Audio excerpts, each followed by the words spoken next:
Today's episode of Overlooked History is about Victoria Woodhull, the first woman to run for president. Victoria California Claflin was born September 23, 1838, in Homer, Ohio.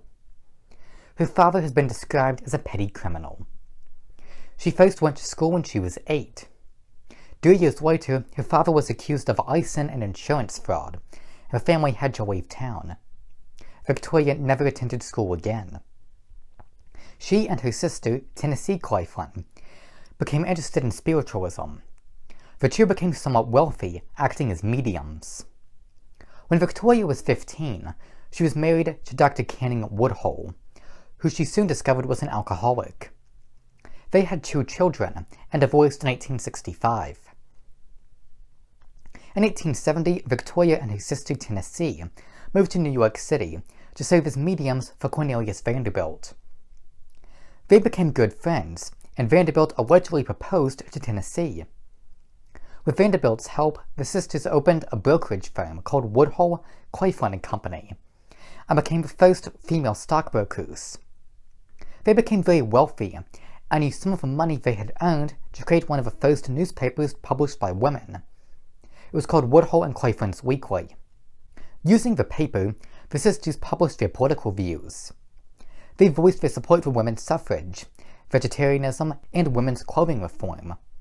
They were also major advocates for the free love movement, and in 1871 became the first people to publish the English version of Karl Marx's Communist Manifesto.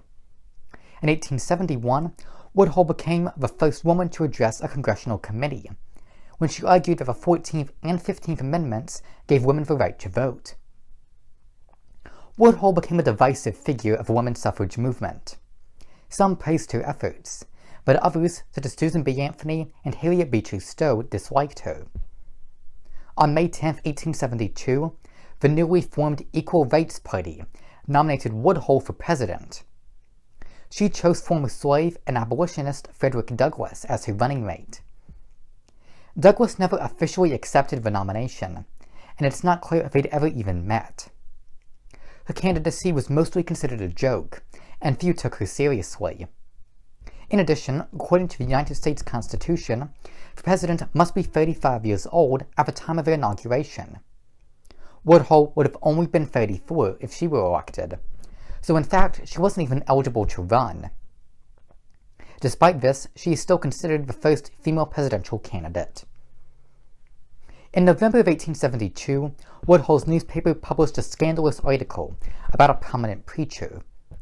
Woodhull and her sister were arrested for publishing an obscene newspaper and spent Election Day in jail. In 1877, Cornelius Vanderbilt died.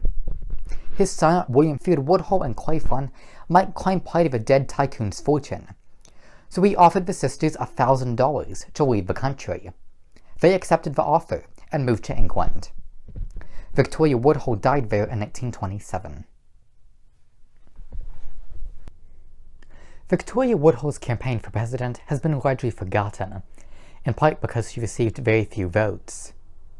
Despite this, it remains an important part of the history of the women's suffrage movement. Thank you.